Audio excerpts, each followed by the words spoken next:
आज जयपुर में अरावली मुद्दे पर कांग्रेस नेता और पूर्व मंत्री प्रताप सिंह खाचरियावास सड़कों पर उतरे।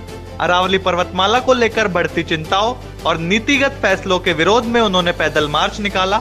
यह मार्च जयपुर के शहरी इलाकों में निकाला गया, जो प्रशासन की मौजूदगी में तय मार्ग से होते हुए जिला प्रशासन तक अपनी बात पहुंचाने के उद्देश्य से आगे बढ़ा। इस पैदल मार्च में कांग्रेस कार्यकर्ताओं के साथ साथ पर्यावरण से जुड़े लोग और आम नागरिक शामिल हुए। मार्च के दौरान अरावली को लेकर हो रहे खनन, निर्माण गतिविधियों और पहाड़ियों से छेड़छाड़ को लेकर विरोध दर्ज कराया गया। प्रदर्शन पूरी तरह शांतिपूर्ण रहा और पूरे समय प्रशासन की निगरानी बनी रही। अरावली को लेकर यह विरोध ऐसे समय सामने आया जब हाल के महीनों में अरावली क्षेत्र की परिभाषा और उसके संरक्षण को लेकर सवाल उठ रहे हैं। आरोप है कि नई व्यवस्थाओं और नियमों के चलते अरावली के कई हिस्से संरक्षण के दायरे से बाहर हो सकते हैं, जिससे खनन और निर्माण गतिविधियों को बढ़ावा मिलने की आशंका है। इसी आशंका को लेकर यह पैदल मार्च निकाला गया। प्रताप सिंह खाचरियावास का कहना है, देखिए विरोध सीधा सीधा है। हम बाबा साहब अम्बेडकर की छाया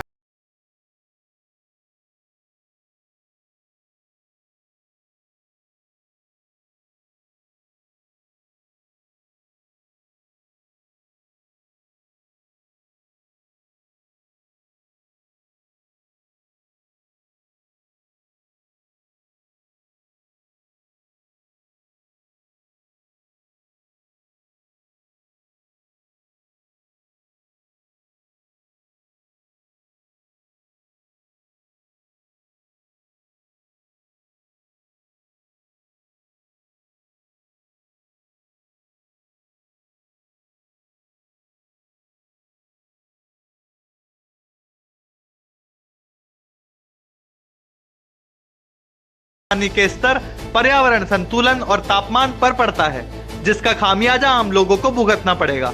मार्च के दौरान यह भी कहा गया कि अगर अरावली में खनन और अवैध गतिविधियों पर समय रहते रोक नहीं लगाई गई तो आने वाले वर्षों में जयपुर समेत कई इलाकों में पानी का संकट और गंभीर हो सकता है।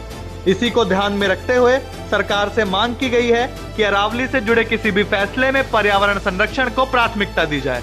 मार्च में शामिल लोगों के हाथों में अरावली बचाने से जुड़े पोस्टर और तख्तियां थी। प्रदर्शनकारियों का कहना था कि यह मुद्दा किसी एक राजनीतिक दल तक सीमित नहीं है, बल्कि पूरे राजस्थान के भविष्य से जुड़ा हुआ है। लोगों ने अरावली क्षेत्र में अवैध खनन और निर्माण पर सख्त कार्रवाई की मांग की। पैदल मार्च के बाद जिला प्रशासन को अपनी मांगों से जुड़ा ज्ञापन सौंपे जाने की बात भी की गई। प्रशासन की ओर से पूरे घटनाक्रम के दौरान कानून व्यवस्था बनाए रखने के इंतजाम किए गए थे और कहीं से भी किसी तरह की अप्रिय स्थिति की सूचना नहीं मिली। राजनीतिक तौर पर देखें तो अरावली का मुद्दा लगातार गंभीर होता जा रहा है। कांग्रेस इस मुद्दे को लेकर सरकार पर दबाव बना रही है, जबकि सरकार की ओर से अब तक इस पर कोई विस्तृत और स्पष्ट प्रतिक्रिया सामने नहीं आई है। फिलहाल जयपुर में निकाला गया यह पैदल मार्च इस बात का संकेत देता है कि अरावली संरक्षण को लेकर विरोध और दबाव आने वाले समय में और तेज हो सकता है। अब सबकी निगाहें इस बात पर टिकी है कि सरकार इस मुद्दे पर क्या कदम उठाती है।